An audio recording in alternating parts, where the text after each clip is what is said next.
The immediate future of this Utah team may be extremely bright, but is their future even brighter? You are Locked On Utes, your daily podcast on the Utah Utes. Part of the Locked On Podcast Network. Your team every day.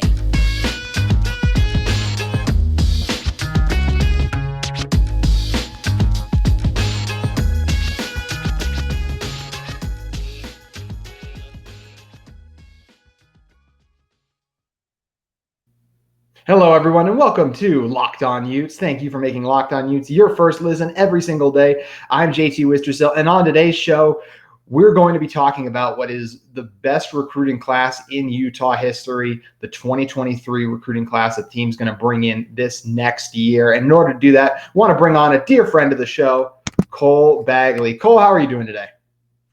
Good. How are you, man? Doing great. Excited to talk about this class. We spent yesterday with Bryant talking about how exciting the 2022 class is. Guys like Lander Barton, Justin Medlock, Jalen Glover, of course, and some of those other guys for the future. It's a really exciting group, and that was a group that a lot of people were like, man, this is the best, one of the best classes Utah's ever had. And then the 2023 class ups it. So just at a glance, it's a heavy defensive class. That's what I'd love to focus on first. So talk to me about kind of your impressions of some of the guys that really stand out in this group. Yeah, Utah's just continuing to build on, the last few years. I mean, the recent success that they've seen competing for Pac-12 titles, finally winning one, going to the Rose Bowl, I think it's really catching the attention of a lot of recruits, which is why you're just continuing to see that the bar on the graph just continue to rise, right? We're just pointing upwards, which is crazy because of how good the class of 2022 is. Guys like Jalen Glover, Lander Barton, some of the top recruits we've ever seen, a lot of four-star guys. And then some, heavily under-recruited guys. I think Justin Medlock is much better than the rating that he was given coming out of high school. A lot of good things to come from him. But looking at the class of 2023, like I said, it's just continuing to grow. Like you said, it's pretty heavy in terms of defense. You've got some defensive linemen, some defensive backs, quite a few defensive backs, actually, some linebackers coming in there. But overall, an awesome class. A couple guys that really, really excite me defensive-wise for the class of 2023 would definitely have to be guys like Randon Fontenette. You got Caleb Bryant out there and Jonathan Hall. And I'll actually start with Jonathan. Jonathan's actually someone that I was pleasantly surprised to see that he picked Utah. He had 26 total offers, the likes of which included programs such as Texas, TCU, LSU, Florida State, and Baylor.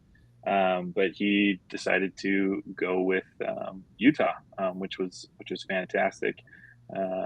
So what I like about him, he checks in at 6'1", 200 pounds. He's got really good size for the safety position. He also combines that with a punishing physicality and a nose for the football, as he's also played at linebacker. But he's very versatile, capable of locking down the secondary and also sniffing out run plays because of that, playing just behind the trenches, right? He's able to, if it's a deception kind of play and they hand it off to the running back or something, or the quarterback decides to take off, a lot of times he can be seen doing really well and sniffing those plays out and making sure that he either drops them for a loss or he gets them before they get too far. So I'd say his field awareness at either position is what really just makes him just really special. This is why as I was, following this kid along his recruiting process, I was really hopeful that they were going to land him, and they ended up doing so. So he's someone that has me really excited. Just some quick stats on him.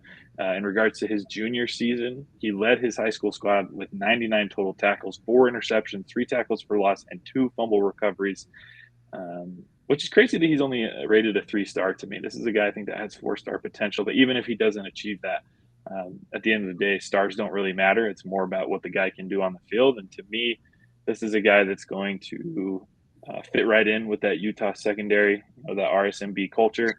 And I'm really excited about Jonathan.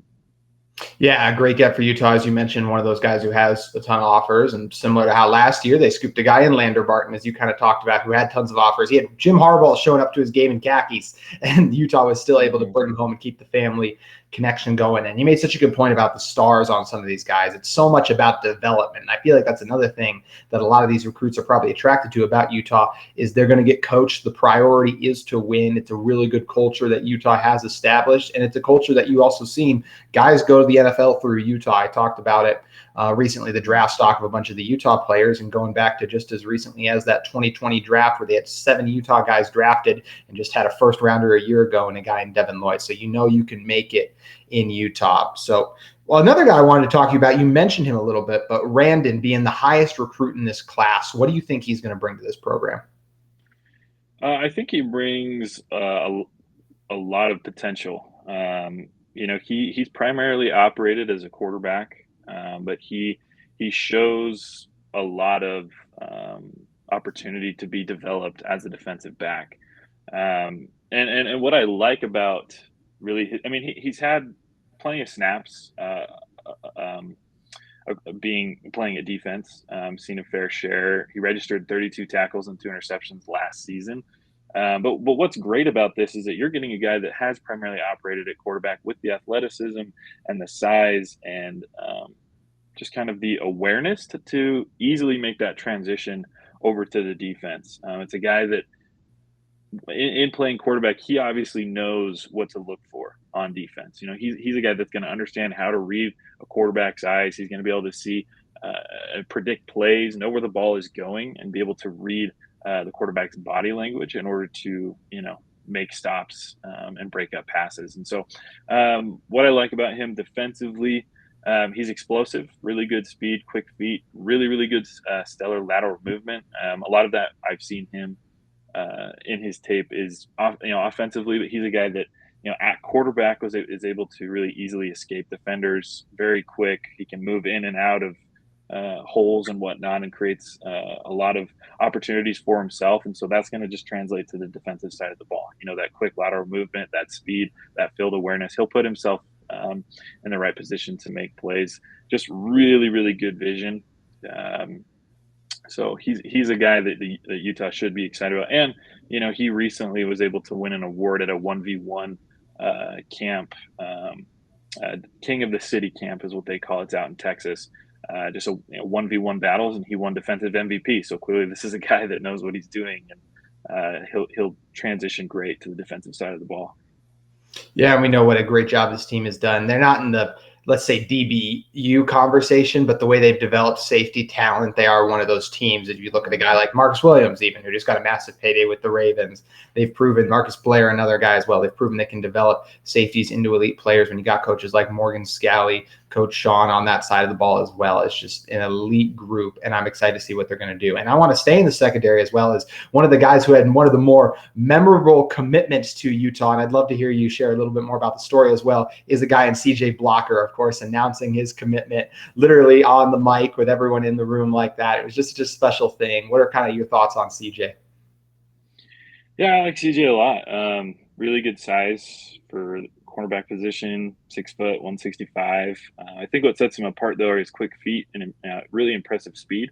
He's a dual sport athlete. This is a guy that competes in track and field. He ran 100-meter times of 10.78, 10.99, and 11.05 as a junior. And he also ran 22.62, 200, and long jumped 18.11. So this is a guy that's explosive. He's fast. He can move around, and obviously he can with his ability to move and jump, he can contest passes. He's got a really good radius there. So he also had, a good amount of tackles, 27, an interception, and a fumble recovery with 5 passes defended. I think what makes him just effective is his ability to stick to receivers, that speed. It's not often that he's really beaten. It's tough for receivers, I think, to get behind him. So it's just really that lateral movement, quick speed. He's rarely caught with guys getting behind him, so he's there to break up passes and or to just deny the football. If he's right there, the quarterback's not going to throw it in their direction, right? So I think it's really just that speed and athleticism that sets this guy apart. And I wouldn't quite say that Utah's DBU, right, but I don't think they're very far away. What they've done over recent years, producing NFL level talent from the secondary. Jalen Johnson, Terrell Burgess, Julian Blackman.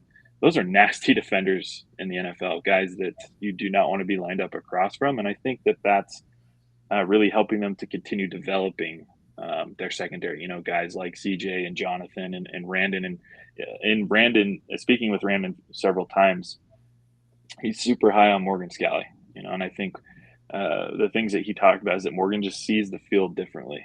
He said that's one thing that really stood out with Scalley compared to some of the other coaches is that just the way that he sees the field, things that he's able to point out. And he said that he even felt like his game improved in just meeting, being on official visit.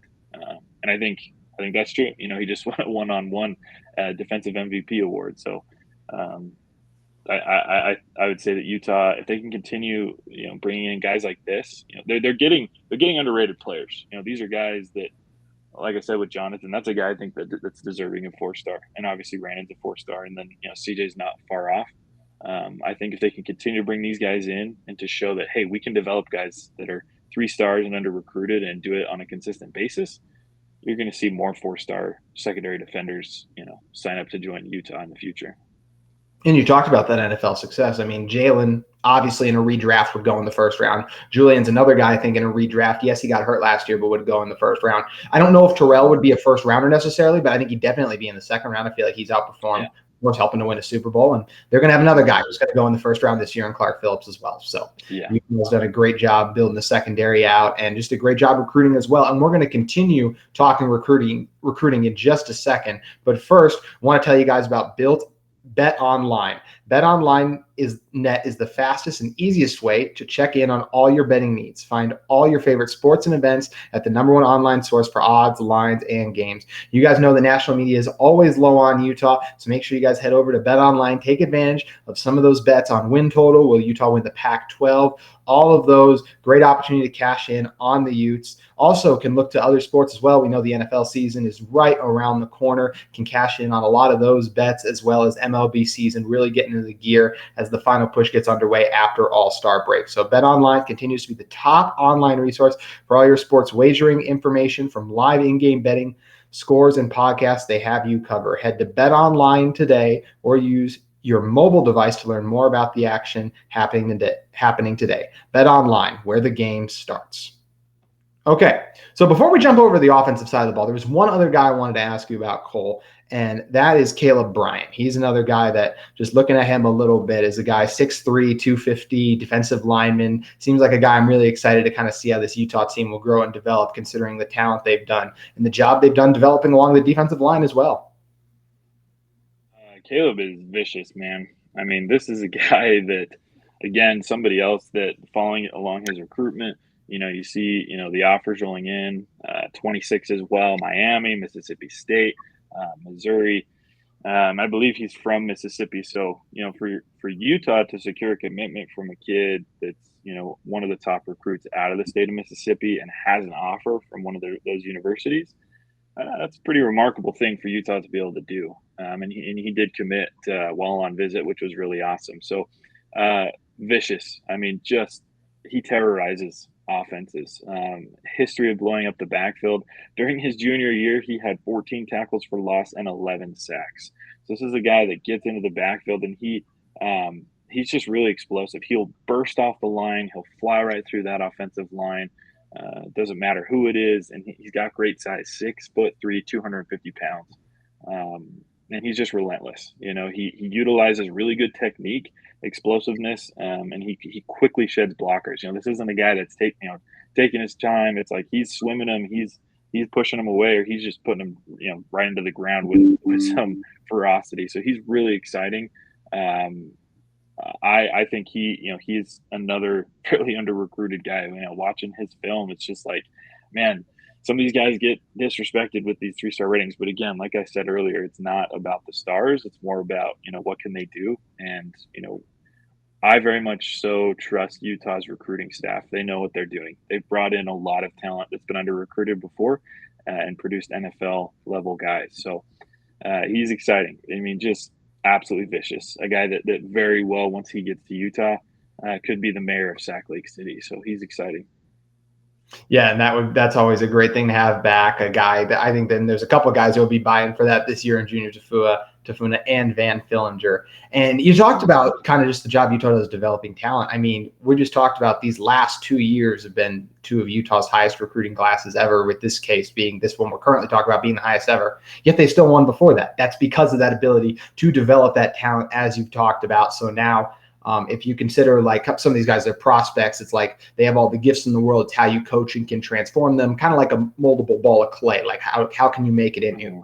So basically now Utah is getting better prospects and better multiple balls of clay by that comparison. So should be able to take those guys even higher, which is really exciting. So this class is heavy on the defensive side, but there are a couple guys on offense that should have a chance to make it their mark for the Utes one day. Cole, who are the couple of the guys on the offensive side of the ball that you're excited about in the 2023 class?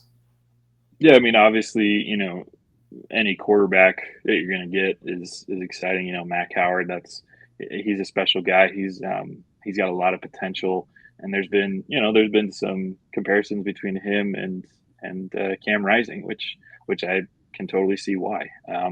As well as 4-star athlete Carlos Wilson. He's a fantastic pickup. Again, another under recruited guy that's kind of been overlooked. And I think Michael Mitchell, stellar, running back. He earns a 4-star rating this last week, which is exciting. Boosts the overall score for the class. And so, just kind of beginning with Mack Howard, solid athlete. This is a guy that thrives in the pocket. He's a good all-around quarterback. He has the ability to make really any type of throw. There's not a lot that I've seen that he's struggled with, and he can do it quickly and consistently. He's got a really good arm, elite power. I think what's really, really special about him is that no matter what kind of situation he's in, whether he's got some time in the pocket, maybe he's scrambling, he's rolling out to one of the sides, he can deliver passes with power. It's not, obviously, there's going to be situations where he's more so floating it, or if he's coming off his back leg, he's got it's going up a little bit higher with less speed on it, but he's able to put a good amount of power into his delivery. And then he's precise, the placement and the timing, it's all there. So I think he's a great quarterback. Doesn't matter if it's a tight window, across the middle, wide outs, deep passes downfield. He can usually, and on an often basis, hit his targets in whatever fashion it needs to be done. Like I said, if it needs to be a bullet pass across the middle to avoid some coverages, if he needs to float it across the top, if he needs to go to the corner of the end zone or something like that, he's really impressive. And I think his run game is somewhat overlooked. He's occasionally able to burn defenses, because I think they look at him 6'2", 185 pounds, not a guy that's overly big. He's somewhat lean, but he's a dual sport athlete. He plays basketball, and that he shows that athleticism, and occasionally he can burn defenses for some sizable gains. So Mack Howard, again, just that continued guys being under recruited, only 7 offers. And I think Utah is definitely the biggest offer for him, but this is a guy that can definitely fit in to the way that Utah plays their offensive game. And you can see those kind of comparisons, to Cam Rising a little bit. So he's definitely someone that will continue to deepen what I would say is the deepest quarterback room in program history. I 100% agree with that. You already look at a guy like Nate Johnson coming in year one. We spent last week talking about Jaquindon Jackson, Bryson Barnes, Cam Rising. This chance is going to have, if he has a great year and decides to go pro, he'll be the highest drafted Utah quarterback since Alex Smith, which would just be, once again, just an incredible achievement. And one thing that's so cool is, as Utah gets all these good recruits, I think it's great that Utah doesn't seem like a place, and Coach Whittingham, Ludwig, Scally, it doesn't seem like their style to promise guys playing time. So I think for a lot of these younger players who are coming in, they're like, hey, we're going to give you an opportunity to compete right away, and that's going to be on you if you want to take it or not. And I think a lot of players get really excited at that prospect. So that's why you see so many good quarterbacks still coming here. Because, so everyone knows that this year it's Cam Rising's team. But after that, I think Nate Johnson's, Mack Howard, all those guys are looking at it like, why can't I take the job if Cam leaves? So I think it is going to be something that's really exciting to see the future of this Utah team. And it's why they've been able to recruit so well, is the plan they're laying out, the development, and the fact that, hey, you want to come here, you want to be like a Clark Phillips and play right away, you absolutely can. You touched on two other guys that I'm excited about in Carlos Wilson and Michael Mitchell as well. What do you think they'll kind of bring to this team as two explosive guys? Yeah, it's speed. Michael Mitchell, 6 foot, 195 pounds, which is a pretty good size for running back. He packs a punch, but I think what really makes him special are speed and agility. He's also a dual sport athlete, competes in track. He ran a 10.81 in the 100-meter, and then as for football, he recorded a little over 1,000 yards, so 1,378 and 18 touchdown in just 8 games, while averaging 8.9 yards per carry. Agility and speed, like I was talking about, and physicality. He's got just kind of right in that sweet spot between those three things. He's lethal out of the backfield. He can sidestep his way to the right gap or seam, and then he's gone. He explodes with that speed, and he's not getting pushed around. He's someone that can lower his shoulder and put that force and that weight into a guy. And again, it's not. What's awesome is he doesn't really lose his momentum.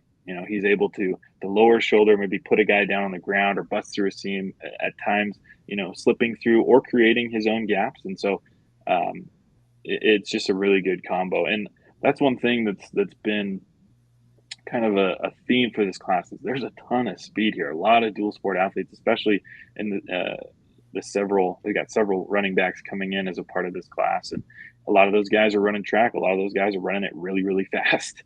And as well on the defensive side. So, and continuing with speed, that's really what Carlos brings. So, Carlos, again, I've said this many times during the show today, but under-recruited. This is a 4-star athlete.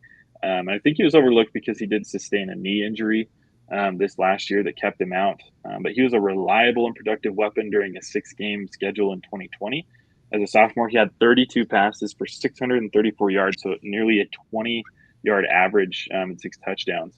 He also had 7 carries for 29 yards, so showing a little bit of versatility coming out of the backfield.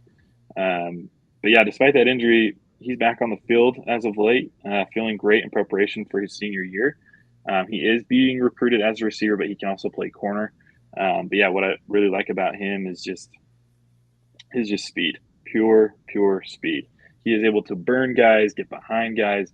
Really doesn't matter, what they throw at him. He utilizes speed and sound technique. That's a thing too with receivers. Is a lot of guys just rely on athleticism. A lot of guys rely on speed. A lot of guys, rely on technique. But he's just got really a good combination of all of it. So he is someone that will significantly boost that receiving room, which is where I would expect him to end up when he gets to Utah. Yeah, and Cole, we just went through this class really fully on the defense, and then there's not as many guys on offense as we really only talked about the 3 of them, but there are 3 guys that get you really excited. So the rankings say this is the best recruiting class that Utah has ever gotten. Do you feel the same way about that? It'll be close. I'd like to see, they got to prove it. Right now, despite the slight advantage in numbers, 2022 for me is that top group, just with all the guys that are here. You've got the Nate Johnson, Jalen Glover. That guy is going to be lethal in his first year. Lander Barton, another guy that very well could be starting here in about 5 weeks, and could be defensive freshman of the year, right, in the Pac-12. Like, he's a guy that very well could achieve that title. Justin Medlock, and not just this year. These are guys that, give it, a season or 2, maybe 3. And these guys are going to be be the commanding leaders in their position groups. So for me, 2022 is still that top tier class. Numbers wise, 23, got him slightly beat, but let's, I think it's close, but I'm going to need to see them prove it in front of me before I give them that title. For now, 2022 is the class for me. I think I agree with that at the moment as well, because like you said, the ratings will say 2023 at the moment, but we've already seen the 2022 group, as hyped as they were, already come into spring ball and outperform those expectations. And I feel like this is a 2022 group as well, that once we get to the 2025 NFL, actually it would be the 2026 NFL draft, I believe. I'm not messing. No, it would be the 2025 NFL draft. I'm just trying to think about it. I think this is a Utah group that when you talk about Lander Barton, Nate Johnson, and a guy as well, and Jalen Glover, I think any of those guys could be first-round picks as well, which Utah hasn't had multiple guys go in the first round in a long time, so that would be something that would be really cool to witness as well. So very exciting times for the future of this Utah team with the recruits they're bringing in. But Cole, I want to take a second as well to talk to you about the present Utah team because we have Media Day coming up this Friday. Going to be at 9:45 Mountain Time that Coach Witt takes a stand. Clark Phillips and Cam Rising also making the trip out for Media Days. We haven't talked to the team in a long time, especially Coach Witt. What are you looking forward to hopefully learning about this team? I mean, Media Day is interesting, right? Because you really, at the end of the day, you don't learn a whole lot. It's just kind of a regurgitation of all the things that we learned during spring. But at the end of the day, it's like we really know what we're going to get from these guys. We know what we're going to get from the offense, and we pretty much know what we're going to get from the defense.